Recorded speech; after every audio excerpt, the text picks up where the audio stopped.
Friends, मैं अंजू। आज हम पढ़ेंगे कि अभ्यास और वैराग्य क्या होता है। महर्षि पतंजलि ने अभ्यास और वैराग्य के विषय में क्या कहा है। जिस प्रकार से हम देख सकते हैं कि पातंजलि योग सूत्र के दूसरे सूत्र में महर्षि पतंजलि ने कहा है कि चित्त की वृत्तियों का निरोध ही योग है। यही पातंजलि योग सूत्र के अनुसार योग की परिभाषा है।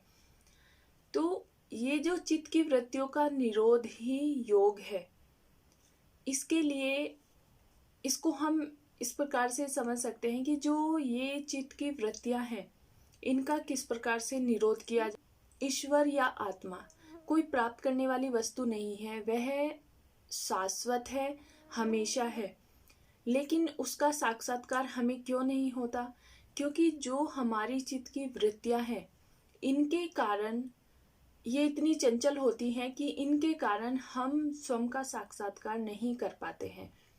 जिस प्रकार से आकाश में घने बादल छाए हुए हैं और हमें आकाश साफ दिखाई नहीं देता है क्योंकि उसमें बादल छाए हुए हैं, और जैसे पानी में लहरें उठ रही हैं, और यदि हम उसमें चंद्रमा का प्रतिबिंब देखना चाहें तो वह हमें साफ दिखाई नहीं देगा क्योंकि पानी हिल रहा है, और जो पानी में तरंगे उठ रही हैं उसके कारण हमें चंद्रमा का प्रतिबिंब भी हिलता हुआ ही दिखाई देगा। इसी प्रकार से जो ये पानी की तरंगे हैं, इनको हम इस प्रकार से समझ सकते हैं कि जिस प्रकार पानी की लहरें हैं या तरंगे हैं, जिस प्रकार पानी में लहरें उठ रही हैं, उसी प्रकार हमारे मन में हमेशा तरंगे उठती रहती हैं। ये तरंगे क्या हैं? ये चित्त की वृत्तियां हैं जो हमारे कर्म संस्कारों का फल है। जो हमने पूर्व जन्मों में अनेक प्रकार के कर्म किए हैं, उनसे जो हमारे संस्कार बने हैं, वही ये चित्त की वृत्तियां हैं। अब इन चित्त की वृत्तियों को रोकने के लिए महर्षि पतंजलि ने दो उपाय बताए हैं, एक अभ्यास और दूसरा वैराग्य। वैराग्य क्या है? जो ये सांसारिक भोग हैं, इनके प्रति आसक्ति का भाव होना ही वैराग्य है। वैराग्य कोई ये नहीं है कि घर छोड़कर चले जाना, बिना वस्त्र के रहना, या ये कहना कि ये संसार दुखों से भरा हुआ है। इस प्रकार से यह सब वैराग्य नहीं है। जो ये सांसारिक भोग हैं, इनके प्रति आसक्ति का भाव होना ही वैराग्य है। हम ईश्वर के प्रति वैराग्य उत्पन्न कर रहे हैं, और जो संसार है उसके प्रति आसक्ति को और ज्यादा पहले से दृढ़ कर रहे हैं, मजबूत कर रहे हैं, या ये कह सकते हैं कि विकसित कर रहे हैं। लेकिन जब तक इन जो ये सांसारिक भोग हैं, इनके प्रति जब तक हमारा आसक्ति का भाव नहीं होगा, तब तक हमें आत्मज्ञान की प्राप्ति नहीं होगी, और आत्मज्ञान की प्राप्ति होने पर ही वैराग्य का भाव उत्पन्न हो सकता है।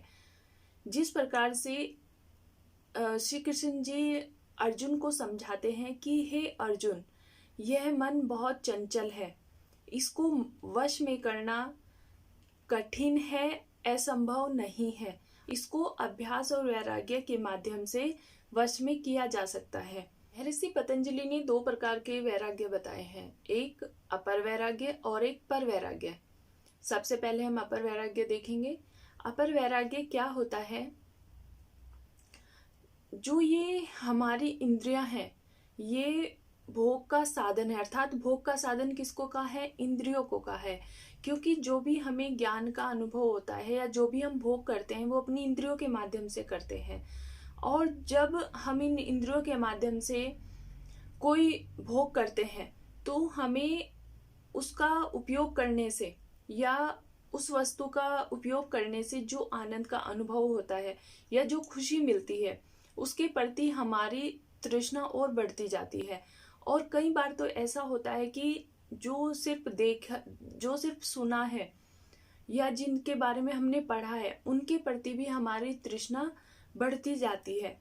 योग साधना के माध्यम से जब मन स्थिर हो जाता है, और ये जो हमारा लगाव है सांसारिक भोगों के प्रति, अब सांसारिक विषयों के प्रति जो हमारा लगाव है, जब इसमें आसक्ति का भाव उत्पन्न हो जाता है तो इस अवस्था को अपर वैराग्य कहते हैं और इसी को वशीकार वैराग्य भी कहते हैं।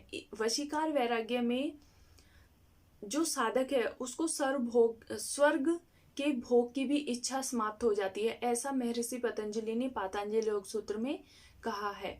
अब हम पढ़ेंगे पर वैराग्य क्या होता है।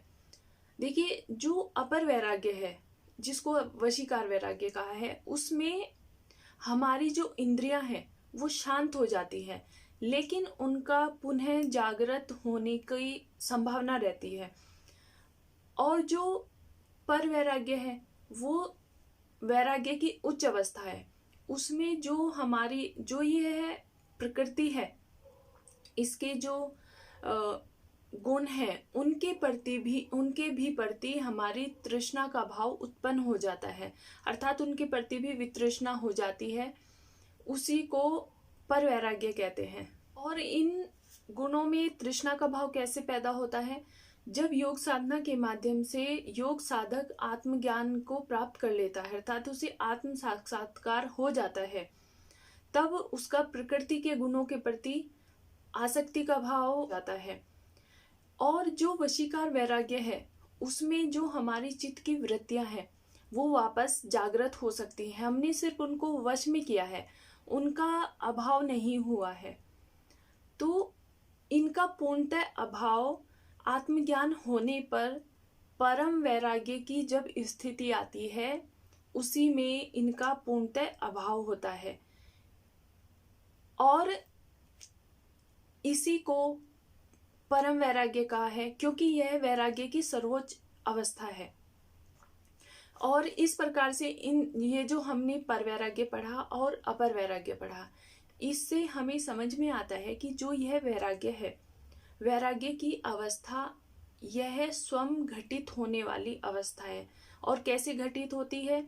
यह जब योग साधना के माध्यम से साधक अपनी साधना में आगे बढ़ता जाता है, तब वह एक एक अवस्थाओं को क्रॉस करते हुए आगे बढ़ता है, तब यह अवस्था उसको प्राप्त होती है। इस प्रकार कहते हैं कि यह जो वैराग्य की अवस्था है यह स्वयं घटित होने वाली अवस्था है।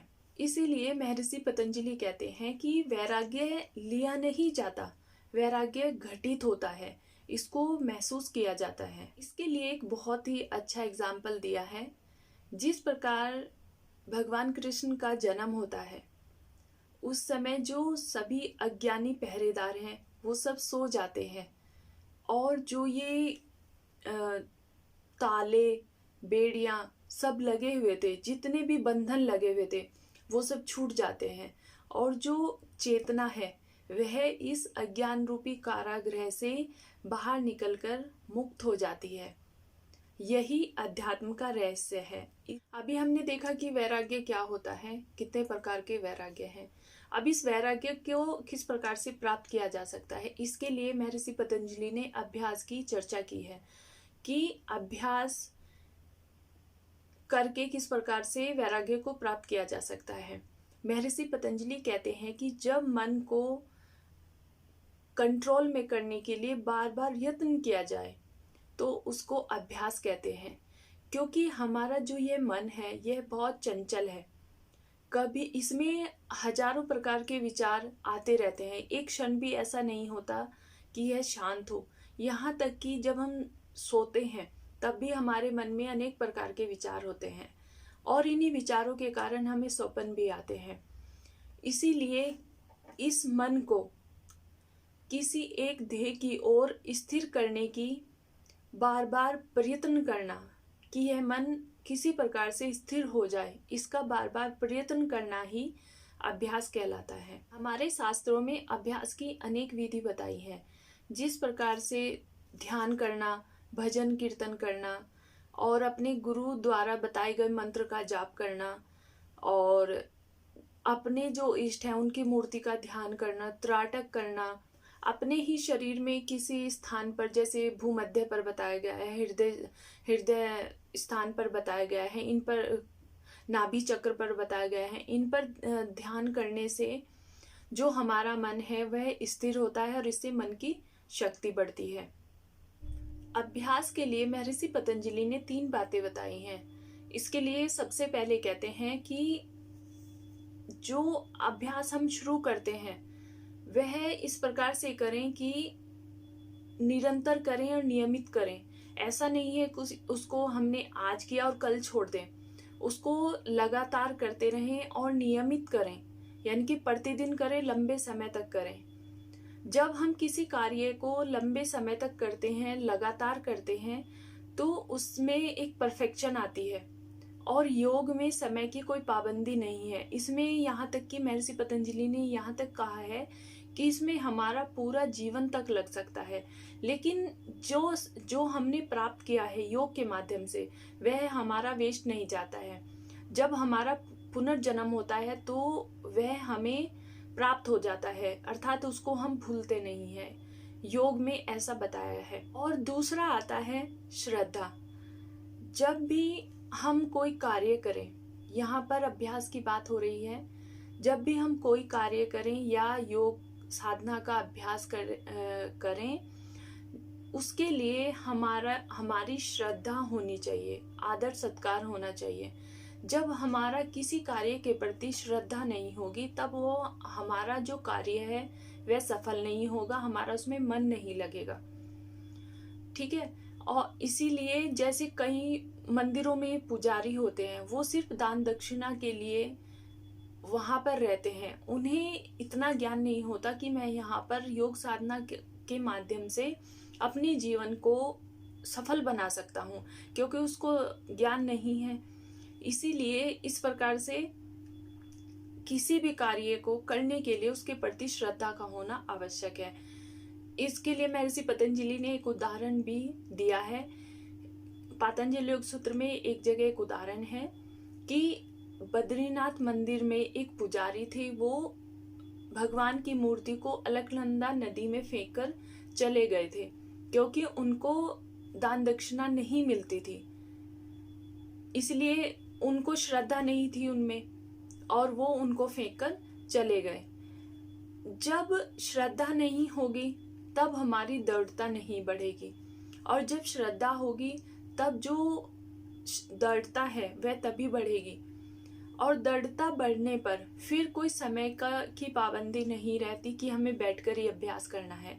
जब किसी कार्य में दृढ़ता बढ़ जाती है तब वह चलते फिरते, उठते बैठते, सोते जागते, तब वह उसका अभ्यास चलता रहता है, उसके लिए उसको प्रयत्न नहीं करना पड़ता।